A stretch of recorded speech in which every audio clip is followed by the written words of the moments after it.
Ayan. What's the mga ropa? Today ay wedding anniversary namin, Ate Bibe. Basically 4 years. 4 years na kaming kasal. So ngayon surprisehan natin ng konti si Ate Tips.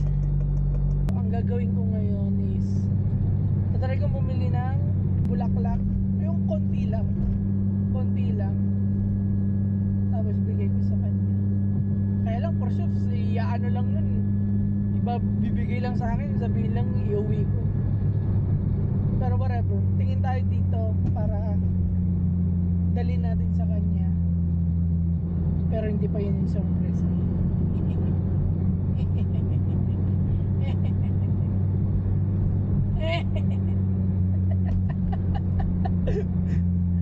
Tara.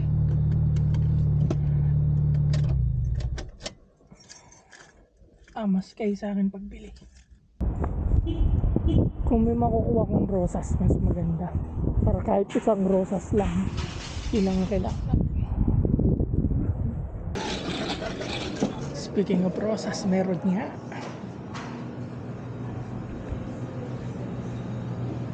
Wow. This is a nice roses. Kaya lang parang nalolokbo na sila. Ano tingin niyo mga gar? Pink, white, pula, or whatever kung anong kulay nito. Pula should be nice. Ang gagawin ko, tatago ko ito. Tapos lalagay ko sa trunk. Para isa lang ibibigay ko sa kanya ngayon.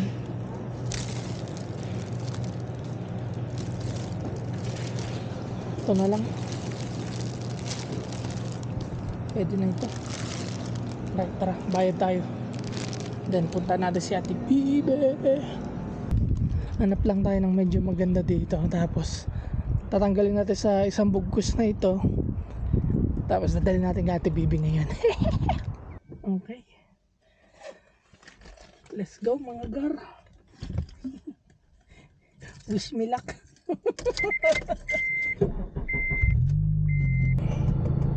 need to find a girl. Wala, nag-chat pa yata.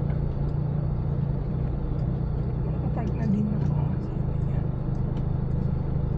Nakita ko naman ang aking wife.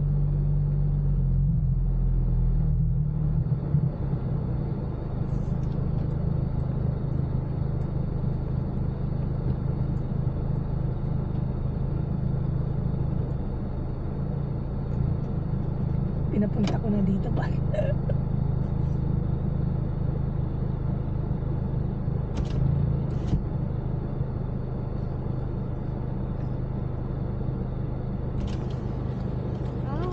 Happy anniversary. Thank you. I love you.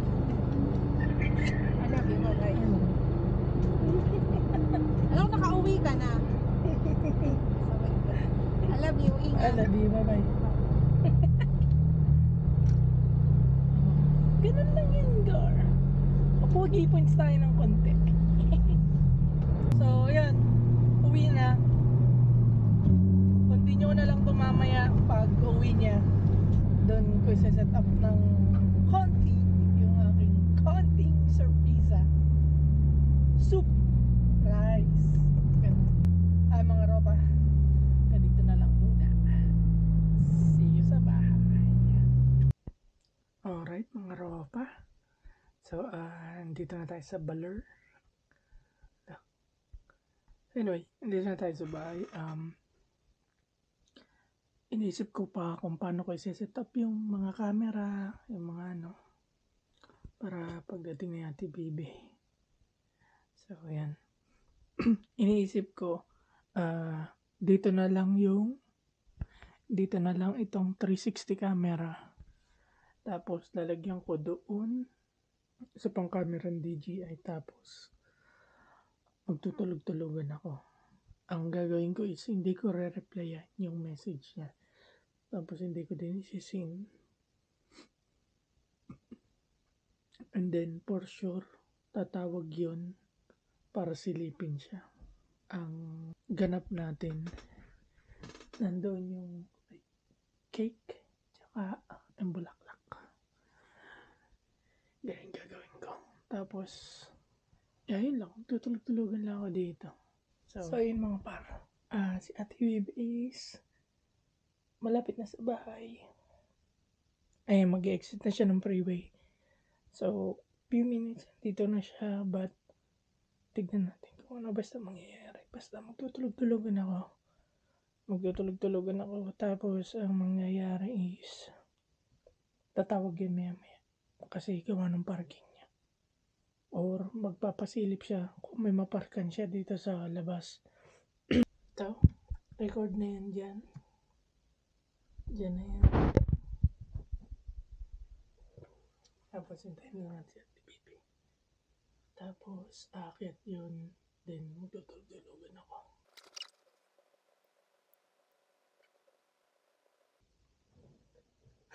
Para malapit na. 2 blocks away na lang.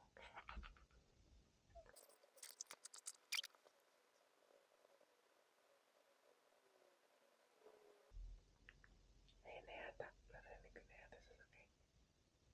Wala. Nandiyan na. Ayun na.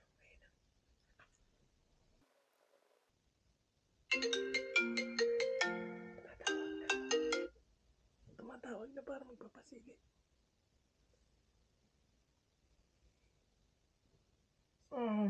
Nak nang tinapa, may pakapit pa sa mukha.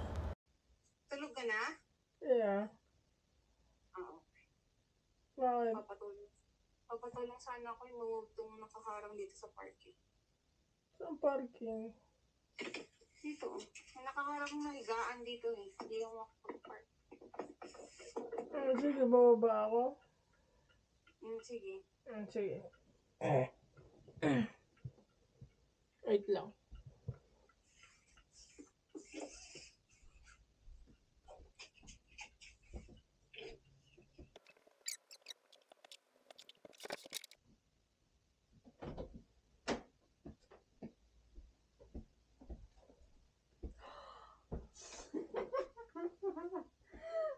Ba't isa lang? Anong isa lang? Wow.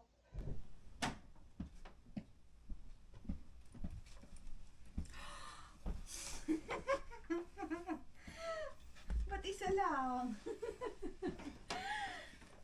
Anong isa lang? Wow. Seryoso. Nagulat pa ako. Thank you, love. Sabi ko pa naman, hindi na ako kakain. Ngayon. Kakain akong cake. Thank you. Happy anniversary.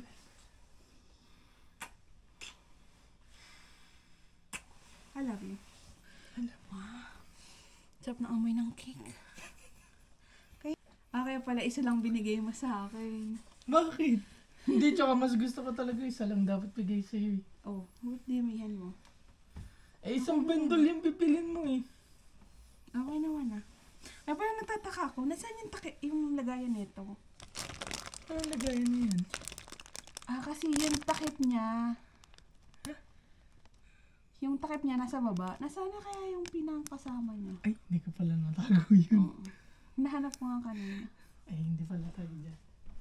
Dito pala. Ay, mga ropa, hanggang dito na lang. Thank you for watching. Bye!